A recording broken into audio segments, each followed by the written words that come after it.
Alright, ladies and gentlemen, I'm here on the show, and I'm here to do a news video. I haven't done this in a few days, so start with some of that good old wrestling. Remember Zack Ryder? Matt Cardona, formerly known as Zack Ryder, in an interview with Chris Van Vliet, he says he's reached out to a few times to WWE, but have returned to the company. He has received no offer. And he's on being surprised that he hasn't returned to the company yet. He said, honestly, he said, yeah, but obviously I'm missing something. I don't know what it is. I've reached out a few times. There's been no offer, and you know what? It is what it is. I'm going to keep working my ass off, is what he said.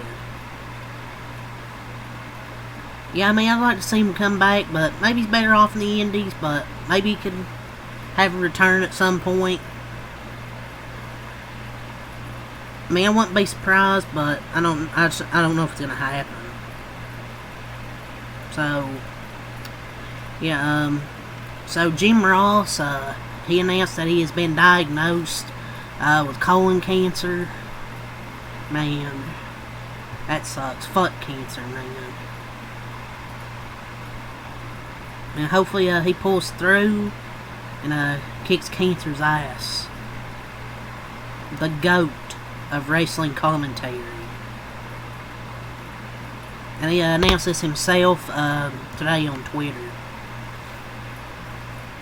So now we'll get some stuff here via WrestleVotes, Radio Backstage Pass. The first one here is one of the top matches that have been pitched for within Creative for Evolution 2 is Charlotte Flair versus Jade Cargill.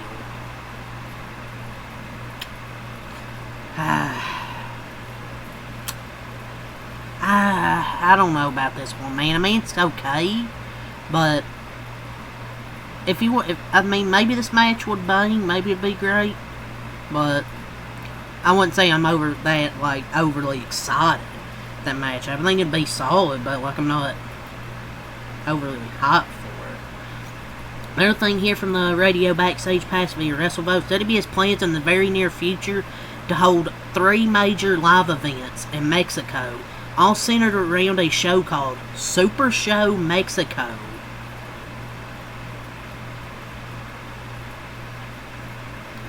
I wonder if, some wrestlers from AAA maybe could be a part of that. We'll see. But, yeah, that's some plans there for WWE with Mexico. Some stuff CM Punk said via IG Live. He was asked if he hates going to Saudi Arabia. He said, I've never been to Saudi. I don't hate coming to Saudi.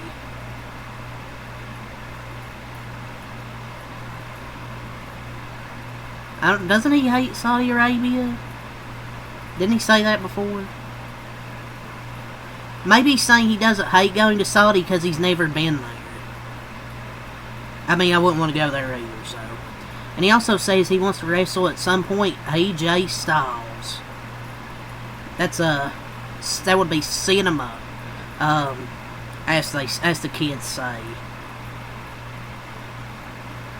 So via PW Insider, there have been pitches within Creative for Travis Scott to team with John Cena in either a tag match or a 6-man tag at Money in the Bank 2025. I'm sorry, man. No.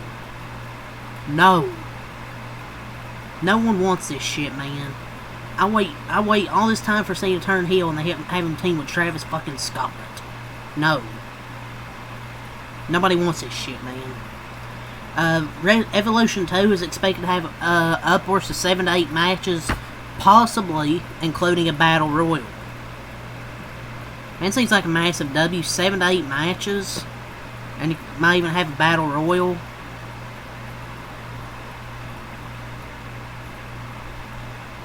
Will Ospreay was talking about WWE again. Like, I know both companies talk about each other. I'm very much aware, but it's just every time I see this account, I see Will Ospreay say shit about WWE. Like, shut up, man. He's like, shut up, man. Just worry about your own company.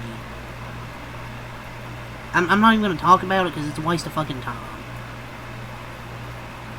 And Kenny Omega had a comment that says, we're headed down a path where a few years from now the main event is going to be Logan Paul and Mr. Beast. I mean, what the way WB is with their fucking TKO, nothing surprises me.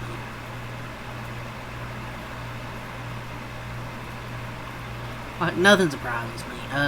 TKO President Mark Shapiro says that there is tremendous upside with the ticket pricing, the ridiculous ticket pricing.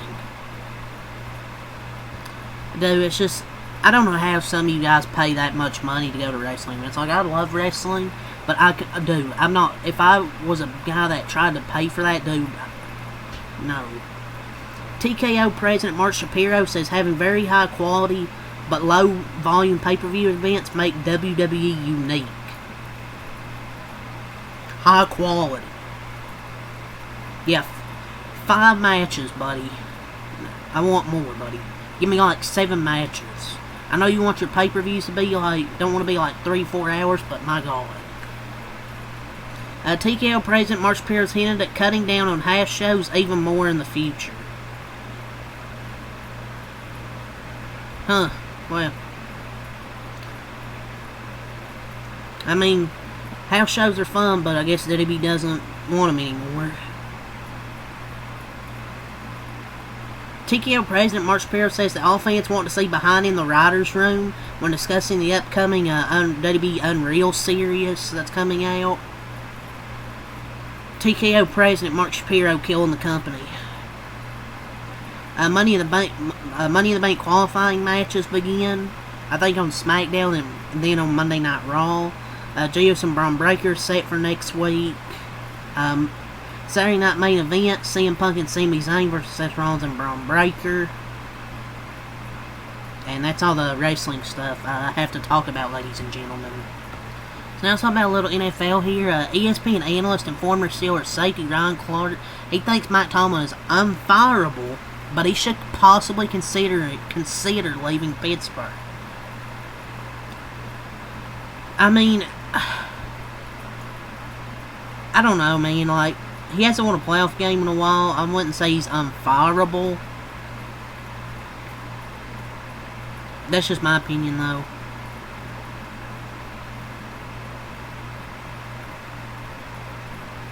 Bears QB Caleb Williams was so concerned about being picked by Chicago that he and his family weighed circumventing the entire NFL draft. Pendeo face. In another detail, Caleb Williams met the Vikings head coach Kevin O'Connell at the 2024 Combine, and they hit it off, which led to Caleb telling his father he needs to go to Minnesota.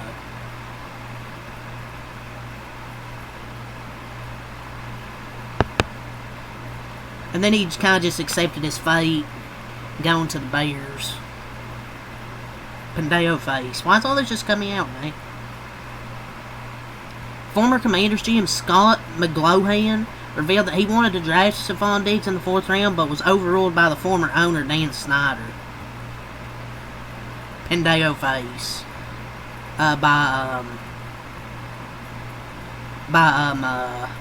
Dan Snyder. There's more interest in Jalen Ramsey than people realize, and a trade could happen in June per Schefter and FLA Sports Buzz. Yeah, he's definitely going back to the Los Angeles Rams.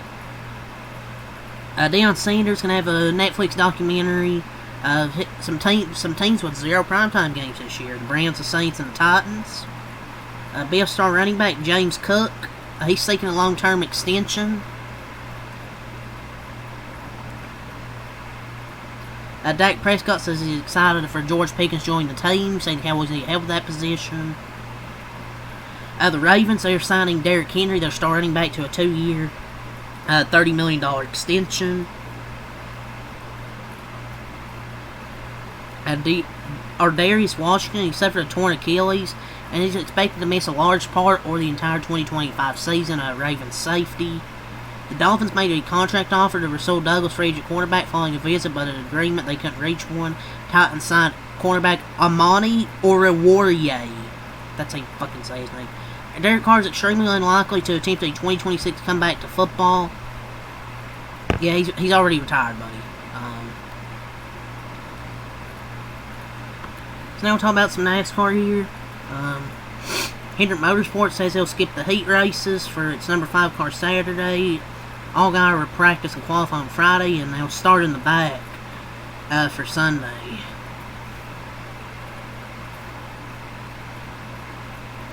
So the North Wilkesboro schedule, I'll go over it again. Friday 4, FS2 4:30 pit stop practice, 5 FS2 cup practice, 6 p.m. FS1 open qual, 7:05 FS1 all-star qual. Saturday FS2 9:35 truck practice qualifying, 1:30 the truck race on FS1, 5:10 FS2 cup heat. Sunday mod practice at 10:15, 12:45 mod qual, 2 p.m. on flow the modified race. FS1 5 pre-race, 5:30 for the open, 100 laps, and then at 8 p.m. the all-star race for 250 laps. So there's the schedule. Green flag times: trucks 1:48, the cup heat's 5:10, mod race 2:03, the open 5:38, and the all-star race 8:14. So big penalty announced today. Chris Buescher docked 60 points. The crew chief Scott Graves suspended 2 races, $75K fine to the team for a front bumper cover violation found at the R&D Center. So a massive, massive penalty. The rule they broke: the front fascia may be strengthened on the inner surface with bonded on non-metallic materials in the area containing the bumper foam and up to 2 inches further in all directions. I mean, it's kind of crazy how the 4 teams getting penalized a lot. I mean, it's kind of funny how a team cheats, but yet it's NASCAR's fault for catching them cheating. And they're still determining whether they will appeal, and they have until 5 p.m. On Monday, which is next week. So now we're talking about some NBA news to end the video here on the show. So Bobby Marks talking about the Warriors today. He says, I think one of the names to keep an eye on regarding that center position is Brook Lopez. Brook Lopez? No. That's it's not good for the play. Not good, man. I want somebody else. Give me Steven Adams. But he said that was a name to watch. So Ace Bailey was talking to media today at the draft combine. He says, what might be a bad shot to you, you don't work on it. I work on it. Oh, God. He's going to pull a fucking Denzel Valentine and take a terrible shot and airball it. Do you work on that shot? What's that mean with Patrick Ewing? What kind of shot is that? Do you work on that shot? That's I'm not gonna say he's bust. He hasn't even got drafted. So, but it's an interesting mentality, folks. So the cheapest get-in price for Game 6 between the Knicks and Celtics at MSG is $855. Holy moly! The Houston Rockets are still the favorites to land Giannis Antetokounmpo per Bovada official. The Hawks, they're actually interested in hiring Masai Ujiri. Remember, former Toronto president of basketball operations. Or still, they're president of basketball operations, excuse me. We'll see. I mean, he hasn't really done shit since the Kawhi days. Paul George says the lockdown defenders are gone and that you can't really do anything against players in today's league.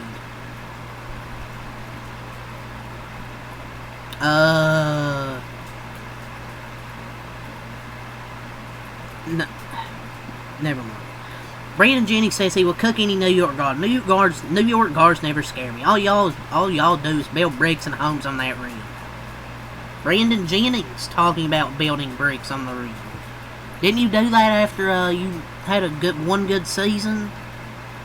Jalen Brunson would drop 30 on you and you would foul at the end of the third quarter.